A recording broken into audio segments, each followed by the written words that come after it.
The distress call that echoed across the stars. Then humanity arrived. The huge ship floated without power in the empty space around the distant star called Vega. Inside the ship, the blue-skinned alien named Lyra moved her four-fingered hands across the control panel. Her large eyes blinked rapidly as worry filled her chest. "Nothing," she said to her captain. "No one hears us." Captain Xerex stood behind her. His tall, thin body was tense.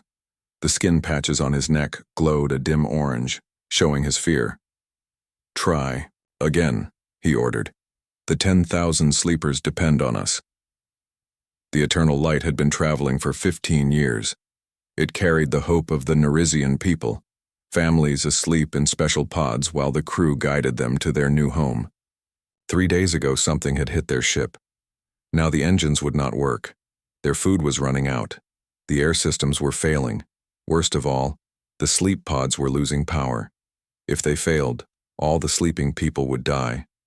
Lyra had tried calling her own people, but the nearest Narisian ship was too far away. They would not arrive in time. "There is one more thing we can try," she said quietly. She pointed to a star map showing a small yellow sun. "The signals from this area have been growing stronger. There might be a new space-traveling species there."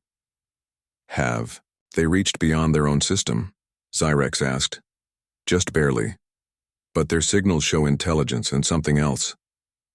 She hesitated. "Tell me." "They tell stories of helping others, of traveling great distances to save people in danger. Stories of hope." Xerex stared at the map. The risk was great. No Narisian had ever met another intelligent species. But what choice did they have? "Send the call," he said at last. "Use the universal mathematical patterns. Add our location." Lyra prepared the message, simple and clear, an SOS that any space-traveling people would understand. She aimed the powerful signal toward the yellow star and sent it out into the darkness. Now, they could only wait. And hope.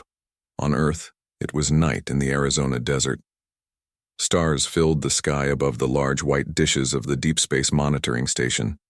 Inside the main building, Kate Wilson sipped her coffee and watched the screens. It was her 5th night shift this week, and she was tired.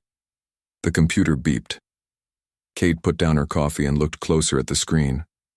A pattern appeared, a series of prime numbers, then simple math equations. It repeated over and over. "That's not random," she whispered. Her heart beat faster. She picked up the phone and called her supervisor. Alan Bradley arrived within minutes, his gray hair messy from sleep. He leaned over Kate's shoulder and watched. "The pattern. Where's it coming from?" he asked. "The Vega system." Kate pointed to the star map. "About 25 light-years away." Alan's face grew serious. "Run it through the translation matrix." The computer worked for hours, comparing the signal to all known languages and mathematical patterns. Finally, words appeared on the screen. "Help. Circumstancy ship damaged. 10,000 lives at risk. Coordinates follow." Alan made a call to his bosses. They called their bosses. By morning, the message had reached the highest levels of government. At Space Command Headquarters in Washington, D.C., Admiral John Garrett read the report for the 5th time. After 30 years in space service, he had seen many strange things, but never this, proof of intelligent life beyond Earth. His aide, Lieutenant Frank Peters, entered the office. "Sir, the President is asking for your recommendation." Garrett looked up. "What do we know about the USS Horizon?" "It's our newest rescue ship, sir. Fast, well-equipped. Captain Samantha Lee commanding." "And she's the best?" "Top of her class. 3 successful rescue missions in the asteroid belt." Garrett nodded. "But this is different. If this signal is real, she'll be the first human to meet aliens." "If it's a trap, sir?" The Admiral stood up and walked to the window. He looked out, at the blue sky. 30 years ago, we were still fighting over oil.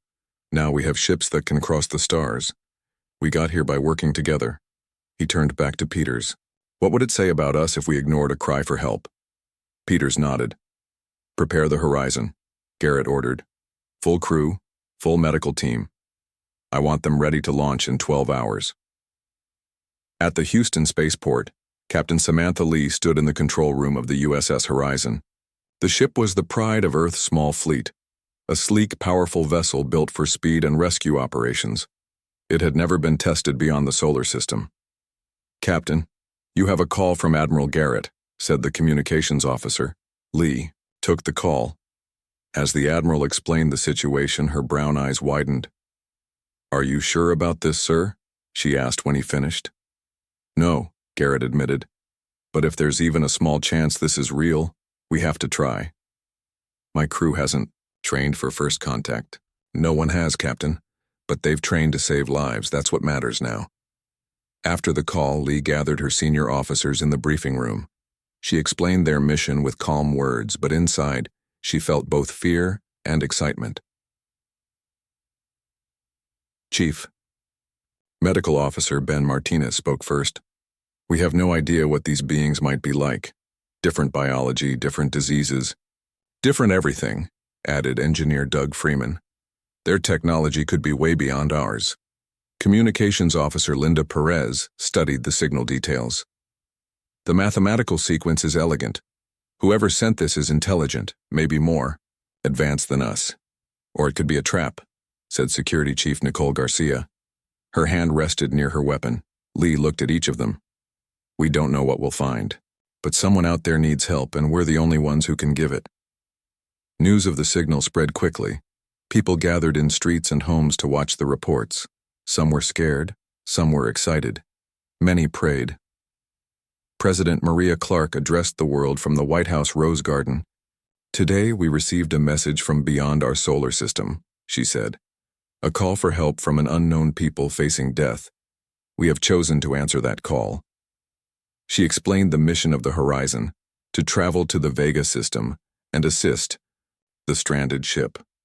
This mission carries risk. But throughout human history, brave people have faced the unknown to help others.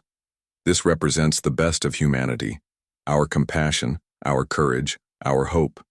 As the speech ended, the USS Horizon rose from Earth on powerful engines. The ship climbed higher and higher until it reached orbit. Then it moved away from Earth, gathering speed. Captain Lee sat in the command chair, watching the blue planet grow smaller on the screen. "Set course for the Vega system," she ordered. "Prepare for FTL jump." The stars stretched into lines of light as the Horizon leaped into faster-than-light travel. Earth's first rescue mission to the stars had begun. Humanity was on its way. The distress call that echoed across the stars. Then humanity arrived. The USS Horizon flew through the darkness of space, its powerful engines pushing it faster than light. Inside the ship, the crew worked to prepare for what lay ahead. "Captain." Samantha Lee sat in her private quarters, reading reports on her tablet. She had been chosen to lead this mission because of her calm mind and quick thinking. 3 times before, she had saved people from space accidents. But this was different. This time, they were flying toward beings no human had ever seen. A soft knock came at her door. "Come in," she called. Chief Medical Officer Ben Martinez entered. His dark eyes looked tired. He had not slept much since they left Earth 2 days ago. "How are the preparations going?" Lee asked. "We've converted Cargo Bay 3 into an emergency medical center," Martinez said. "But I don't know if our medicines will work on aliens. Their bodies could be completely different from ours." Lee nodded. "Do your best. That's all any of us can do." She stood and walked with Martinez to the main deck of the ship. The Horizon was not very large, but it had been built to help people in trouble. It carried food, water, medical supplies, and repair equipment. The main deck buzzed with activity. Engineer Doug Freeman and his team tested tools and machines. Security Chief Nicole Garcia trained her people for possible danger. Communications Officer Linda Perez studied the alien message again and again, looking for more clues about who had sent it. Lee called everyone together. "We will reach the coordinates in 10 hours, she said. "I want everyone ready. We don't know what we'll find, but we know why we're going. To help." "What if they look very strange?" someone asked. "What if they're scary?" "Remember," Lee said, firmly, They reached out to us. They trusted us enough to call for help. We need to show them that trust was not a mistake. Martinez raised his hand. What if we can't help them? What if their needs are beyond our abilities? Then we try anyway, Lee answered. And we learn from the attempt. Either way, humanity's first meeting with another intelligent species will show our best qualities, compassion and courage. Back on Earth, people waited for news. Some were afraid. What if the aliens came to Earth? What if they brought strange diseases or wanted to take over? Others were excited. New friends from the stars might bring wonderful new knowledge. In New York City, a huge crowd gathered in Times Square. They watched the giant screens showing pictures from space telescopes. The screens could not show the horizon. It was too far away now. But they showed the star Vega, a bright point of light where the human ship was headed. In Washington, D.C., President Maria Clark met with scientists and military leaders. They made plans for what might happen next. If Captain Lee succeeds, the president said, we need to be ready to welcome refugees or offer more help. And if she finds something dangerous, asked General Simmons. Then she'll warn us, the president replied. I trust her judgment. Around the world, regular people found ways to show support. Children drew pictures of the horizon meeting friendly aliens. Churches and temples held special prayers. Restaurants created space-themed meals. It seemed like everyone was thinking about the mission. On the horizon, Engineer Freeman worked with his team to prepare for possible repair work on the alien ship. We've studied every kind of engine humans have ever built, he told Captain Lee, but they might use technology we've never seen before. Focus on the basics, she advised. Power, air, water. All living things need certain things to survive. Freeman nodded. We've packed every tool and spare part we could fit. Plus, we can use the 3D printers to make new parts if we need to. In the communications center, Linda Perez made a discovery. Captain, she called over the ship's system. I've been analyzing the alien language patterns. Their mathematical structure shows they might be more advanced than us. Their signal suggests they've been watching our broadcast for years. Watching us? Lee asked, coming to the communications room. What do you mean? Our television signals, radio, internet broadcasts, they travel into space. Any civilization with good enough receivers could pick them up. They've probably been learning about us for decades. So they know what humans look like, how we behave? Possibly. They might have chosen to call us specifically because they liked what they saw. This new information changed things. It wasn't just luck that the aliens had called Earth. They had chosen humans on purpose. Security Chief Garcia was concerned. If they've been watching us, they know our strengths and weaknesses. We need to be careful. Or, said Lee, they called us because they saw something in humanity they trusted. Let's not disappoint them. As the horizon flew closer to its destination, the crew checked their equipment one last time. They packed special suits that would protect them from unknown environments. They prepared translation devices based on the mathematical patterns in the alien message. 2 hours to arrival, announced the navigation officer. Captain Lee addressed the entire crew over the ship's speakers. In 2 hours, we will be the first humans to meet beings from another world. This is a historic moment, but do not forget why we're here.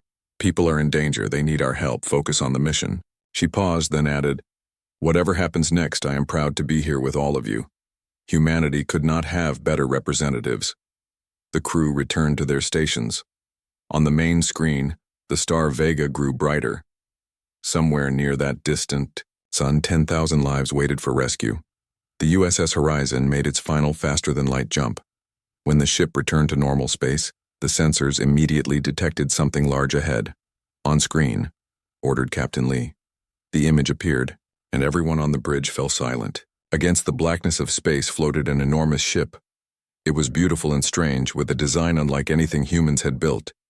Its surface gleamed with a pearly light, but dark areas showed where it had been damaged. Life signs? Lee asked. Many, replied the science officer, but they're weak. Send the greeting message on all frequencies, Lee ordered. Let them know help has arrived. For a long moment, there was no response. Then the communication system crackled. Signal coming in. said Perez. They're responding. The main screen changed. A face appeared, blue-skinned with 4 large eyes. Though the features were alien, the expression was clear to everyone. It was hope.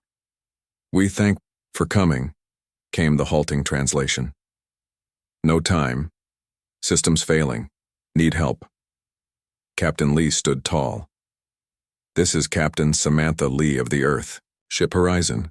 We received your distress call. We're here to help you." Humanity's first contact had begun. The distress call that echoed across the stars. Then humanity arrived. The alien face on the screen looked tired and afraid. It had blue skin and 4 large eyes that blinked in different patterns. Though the face was strange to human eyes, the worry it showed was easy to understand. "I am Captain Zyrex of the colony ship Eternal Light," the alien said through the translation system. "We thank humans for answering our call." Captain Samantha Lee nodded. "We're here to help. Please tell us what happened to your ship," Zyrex explained. His people, the Naricians, had been traveling to start a new colony. Most of the 10,000 people on board were in sleep pods to save food and air during the long journey. 3 days ago, the ship had hit something in space, a kind of energy storm that damaged the engines and power systems. "Sleep pods failing," Zyrex said. His skin glowed with changing colors as he spoke. "Need power or people die?" Lee turned to her crew. "We need to board their ship. Prepare a team." Chief Medical Officer Ben Martinez gathered medical supplies, though he had no idea if they would work on alien bodies. Engineer Doug Freeman collected tools and portable power units. Security Chief Nicole Garcia chose 4 officers to go with them. "We don't know what to expect," Lee told the team. "But these people called for our help and we're going to give it." The horizon moved closer to the much larger alien ship. Up close, they could see that the Eternal Light was beautiful. Its hull was made of a material that seemed to flow like liquid but was solid. Lights pulsed along its surface in patterns. "It's at least 3 times bigger than our ship," Freeman said in wonder. 10,000 people need a lot of space," Martinez reminded him. The human ship extended a docking tube to connect with the alien vessel. The first team to enter would be Freeman, Martinez, Garcia, and Captain Lee herself. "The air should be breathable," Lee said as they prepared to enter. Their message said so, but keep your emergency masks ready just in case. They stepped through the airlock and into the alien ship. The gravity was a little stronger than Earth's, making them feel heavier. The air smelled strange, like flowers, and metal mixed together, but they could breathe it. Captain Zyrex waited for them with 2 other Naricians. Standing up, the aliens were taller than humans, with long, thin bodies. Their skin changed colors slightly as they moved. They wore simple clothes that seemed to be made of a soft, shiny material. "Welcome to Eternal Light," Zyrex said, bowing slightly. "First humans to meet Naricians." Lee stepped forward and bowed in return. "Thank you for trusting us. Now please, show us what needs to be fixed first." The aliens led the humans through curving hallways. The ship was unlike anything the humans had seen before. The walls glowed softly, providing light. Doors opened by themselves as they approached. Everything seemed to flow together, with few sharp edges or corners. They reached a large room filled with rows of clear pods. Inside each pod was a sleeping Narician. "Sleep chambers," Zyrex explained. "Power failing. Life support for only 2 more days." Martinez moved closer to examine the pods. "How do they work?" A female Narician stepped forward. Her skin had more purple tones than the others. "I am Talia, Chief Healer," she said. "Pods keep bodies cold but alive. Very slow heartbeat, very slow breathing. Can sleep for many years this way." Martinez nodded. It was similar to the hibernation technology humans were developing, but much more advanced. "The problem?" he asked. Talia led them to a control panel. Lights that should have been bright were dim and flickering. "Main power gone," she explained. "Backup power also damaged. Need help." Freeman studied the panel. Though the writing was alien, he could understand the basic systems. "The power distribution is similar to ours," he said to Captain Lee. "I think we can hook up our portable generators to buy some time." Do it, Lee ordered. While Freeman's team worked on the power systems, Martinez and Talia discussed the medical needs of the sleeping Nerisians. If we wake them, do you have enough supplies for everyone? Martinez asked. Talia's skin darkened. No, not enough food or medicine for all if awake. Must stay sleeping until we reach new home. Then we need to fix their ship, not just rescue. The people, Lee said to her crew. Garcia's security team explored more of the alien vessel, finding more sleeping Nerisians and more damaged systems. The whole ship is running on emergency power, she reported, and it's almost gone. Back on the horizon, communications officer Linda Perez was studying the Nerisian language and technology. Captain, she called over the radio, I've been reviewing their star charts. Their destination planet is only 30 light-years from Earth. They were planning to settle in what we call the Tau Ceti system. That's practically our neighborhood, Lee replied. Definitely close enough for future contact. In the engine room of the Eternal Light, Freeman made an important discovery. The alien engines were damaged, but in a way he hadn't expected. Captain, you need to see this, he called. Lee joined him in the huge chamber that held the Nerisian ship's main power source. It was a beautiful thing, a swirling ball of energy held in a special container. It's amazing, Lee said. What powers it? That's the interesting part, Freeman replied. The energy storm that hit them? It's the same kind of energy they use for power. The storm didn't just damage their engine, it overloaded it. Can we fix it? Freeman smiled for the first time since boarding the alien ship. I think we can do better than that. If we can build a converter, we can use the excess energy still floating around their ship to refuel their engine. This was good news, but the work would not be easy. The humans returned to the horizon to get more equipment and to call Earth for help. Admiral Garrett listened to their report with amazement. You're saying the alien technology is compatible with ours? He asked. Not exactly compatible, Lee explained. But we understand the basic principles. With Earth's help, we might be able to get their ship working again. You'll have it, Garrett promised. I'm sending 3 more ships with supplies and experts. They'll reach you in 4 days. For the first time since answering the distress call, Lee felt real hope. The Nerisians might survive after all. When she shared the news with Captain Zyrex, the alien's skin glowed bright blue, a sign of happiness she had learned. Humans are kind to help strangers, Zyrex said. That's what we do, Lee replied simply. We couldn't ignore your call. Zyrex was quiet for a moment. Then he said something that surprised her. We chose humans carefully, watched your broadcasts for many years, saw how you help each other in disasters, how you risk lives to save others. Not all species would do this. You've met other species? Lee asked in surprise. No, but we have listened to many signals from many stars. Some speak only of conquest and war. Humans speak of hope and helping. As the human team continued their work, they learned more about the Nerisians. Despite their alien appearance, they had many things in common with humans. They cared for their families. They created art and music. They explored space out of curiosity and hope. 2 great peoples, born under different suns, had finally met. And they had met not in war or fear, but in the simple act of helping those in need. The distress call that echoed across the stars. Then humanity arrived. 3 more human ships arrived 4 days later. They brought supplies, equipment, and people with special skills. Scientists, engineers, and doctors came to help save the Nerisian colony ship. The Eternal Light now had over 100 humans working inside it. They wore special badges that translated their words into Nerisian sounds. The aliens wore similar badges that translated their speech into English. In the engine room, engineer Doug Freeman led a team of 20 people. They worked day and night to build what he called an energy converter. This machine would take the strange energy from the space storm and change it into power the ship could use. It's like turning poison into medicine, Freeman explained to Captain Zyrex. Zyrex's skin glowed with blue and green patterns. You give hope to my people. On Earth, scientists studied the information sent back from the human ships. They were amazed by Norisian technology. It was more advanced than human science in many ways, especially in space travel and life support systems. President Maria Clark spoke to Captain Samantha Lee by video link. "How are the Norisians reacting to our help?" the president asked. "With gratitude and friendship," Lee replied. "They're eager to teach us about their technology and they want to learn about Earth. They're peaceful explorers like us." "That's good to hear. The public is following every update.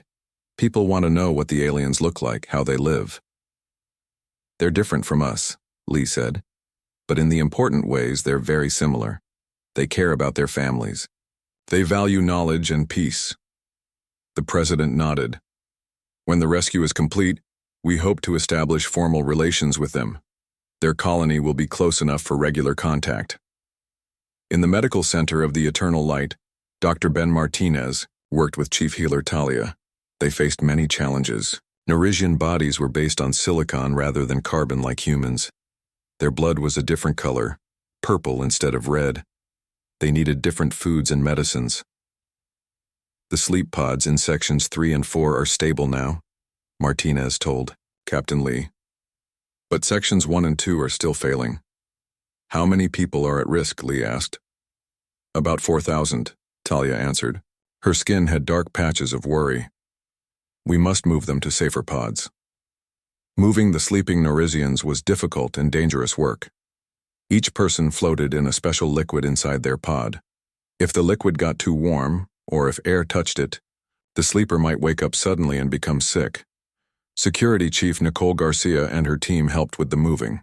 They wore special suits to protect against the cold liquid. Carefully, they carried each sleeping Norisian to a pod with better power. "We've moved 500 so far," Garcia reported. "But there are thousands more, and time is running out." On the bridge of the horizon, Communications Officer Linda Perez made an exciting discovery. She had been studying the Norisian language and culture. "Captain, look at this," she said, showing Lee a display. "Their music uses the same basic patterns as human music. Different sounds, but the same mathematical structure." "What does that mean?" Lee asked. "It means we could create music together. And maybe it means that certain things, like math and music, are universal. They might be the same anywhere in the galaxy." In the engine room, Freeman and his team had a breakthrough. The energy converter was ready to test. "Everyone step back," he warned. "We don't know exactly what will happen." He pressed a series of controls. The machine hummed and glowed. For a moment, nothing seemed to happen. Then, slowly, lights began to brighten throughout the ship. Systems that had been dark for days came back to life. "It's working," Freeman shouted.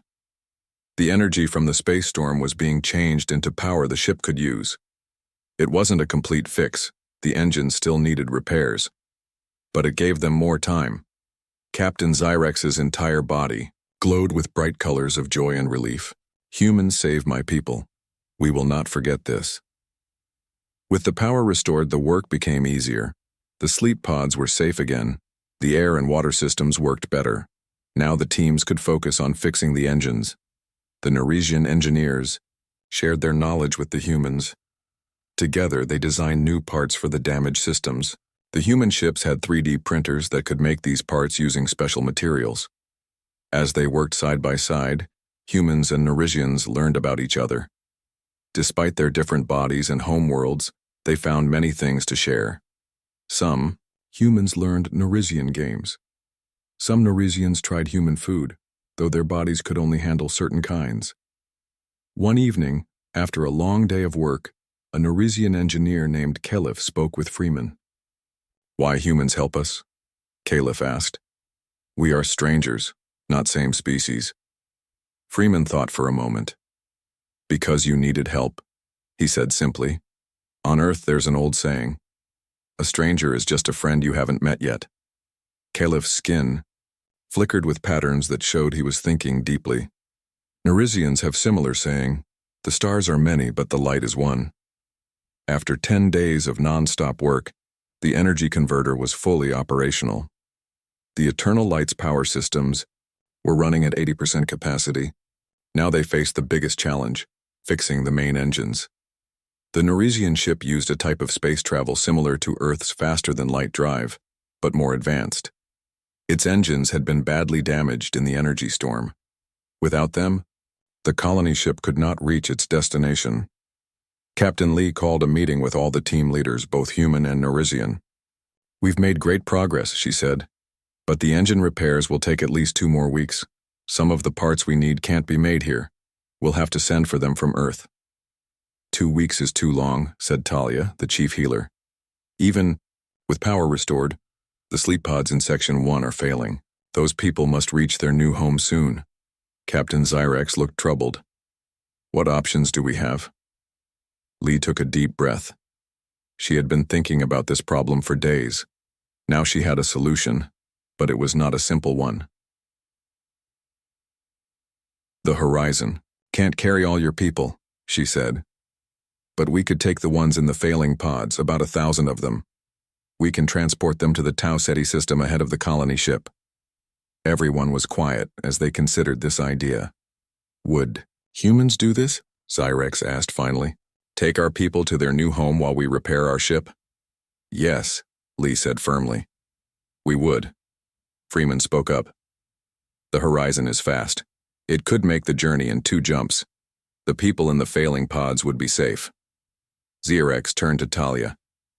"Can they be moved to the human ship?" "Yes," Talia said. "If we are careful, it is their best chance." The plan was set. The horizon would take the most vulnerable Narisians to their new home. The other human ships would stay behind to help repair the eternal light.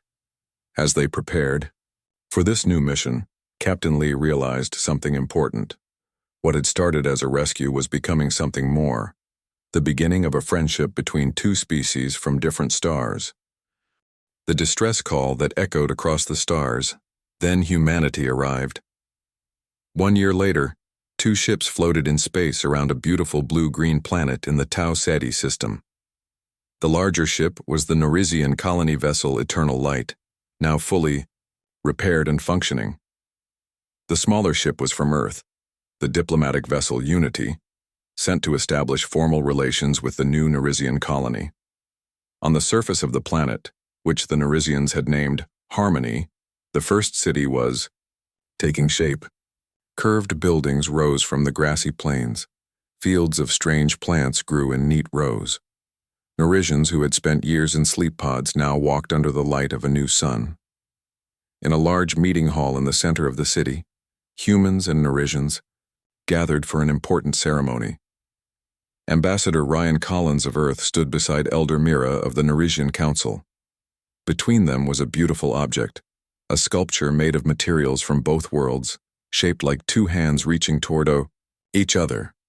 "1 year ago, our peoples were strangers," Ambassador Collins said. "Today, we are neighbors and friends." Elder Mira's skin glowed with patterns of blue and gold, colors of joy and ceremony in Narration culture. "The hand of friendship reached across the stars when we needed it most," she said. "Now we extend our hand in return. The treaty we sign today makes this official. But the bond between our worlds began the moment humans answered our call. The treaty was simple but important. It established peaceful relations between Earth and the Narration colony. It allowed for trade, scientific cooperation, and cultural exchange. Most importantly, it created a system for both species to work together to explore space safely. After the ceremony, Captain Samantha Lee, now Admiral Lee, walked through the new city with Captain Zyrex. Both had been promoted for their roles in the rescue mission. Both were now respected leaders among their people. "Your colony is growing fast," Lee said, looking at the busy streets where Narisians worked to build their new home. "Thanks to humans," Zyrex replied. "Without your help, we would still be drifting in space. Or worse." They stopped at a hill overlooking the city. In the distance, they could see a smaller settlement, the human outpost established as part of the treaty. About 200 Earth scientists, diplomats, and their families now lived on Harmony, learning from and working with the Narisians. "The children are the most interesting part," Lee said with a smile. "Have you visited the joint school?" Zyrex's skin rippled with amusement. "Yes.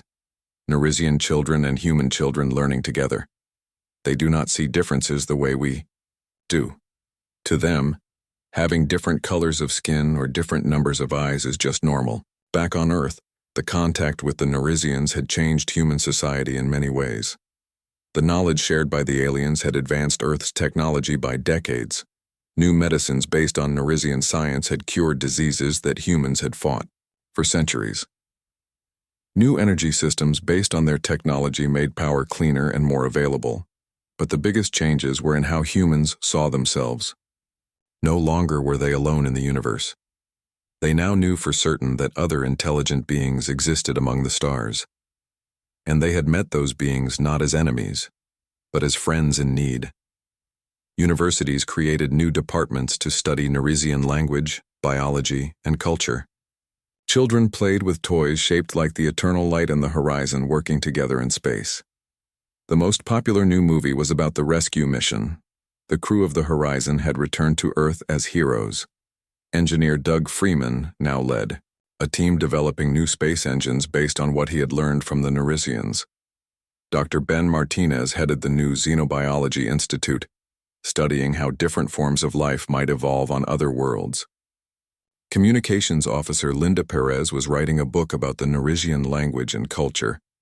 Admiral John Garrett had created the Interstellar Rescue Command, with ships placed to respond to distress calls throughout known space.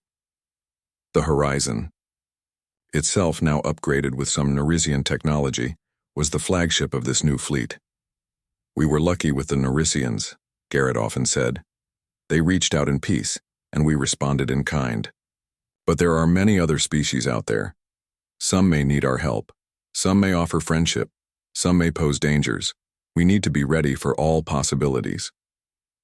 The success of the rescue mission and the peaceful contact with the Narisians had caught the attention of other species. 3 more alien civilizations had made contact with Earth in the past year. All had mentioned the Narisian rescue as a reason they felt safe reaching out to humans. "You help strangers," one alien ambassador had said. "This is rare and valuable in the galaxy." On Harmony, Admiral Lee and Captain Xerex reached a special place on their walk, a memorial garden. In the center stood a simple stone column with names carved in both human and Narisian writing. These were the names of those who had not survived. 14 Narisians whose sleep pods had failed before help arrived, and 3 humans who had died during the dangerous work of moving sleeping aliens to safer pods. "They are not forgotten," Xerex said quietly. "No," Lee agreed. "Their sacrifice made this new friendship possible." As they stood in silence, a sound reached them from the nearby school, children laughing together, human children with their 2 eyes and Narisian children with their 4, playing games neither species had known before they met. "That is the real meaning of our work," Lee said. "A future where our differences make us stronger together, not afraid of each other." As the sun began to set on Harmony, Admiral Lee prepared to return to the Unity in orbit. A new mission awaited her. Another distress call had been received, this one from a system 40 light-years away. A different species, unknown to either humans or Narisians, had reached out for help. "Will you go?" Xerex asked. "Of course," Lee replied. "That's what we do." Xerex's skin glowed with colors that showed pride and friendship. "Not alone this time. Narisian ships will join you. Together we will answer this new call." As Lee boarded the shuttle that would take her back to orbit, she thought about how much had changed in just 1 year. A single distress call had brought 2 species together. That connection had then reached outward, bringing more peoples into peaceful contact. What had begun as a desperate message sent into the darkness had become the foundation of humanity's place among the stars, not as conquerors or victims, but as helpers, the species that answered when others called for aid. As the shuttle rose toward space, Lee looked out the window at the new world below. Lights from the Narisian city and the human outpost glowed in the gathering darkness, separate but together, like stars in the same sky. The distress call had echoed across the stars. Humanity had arrived, and the universe would never be the same.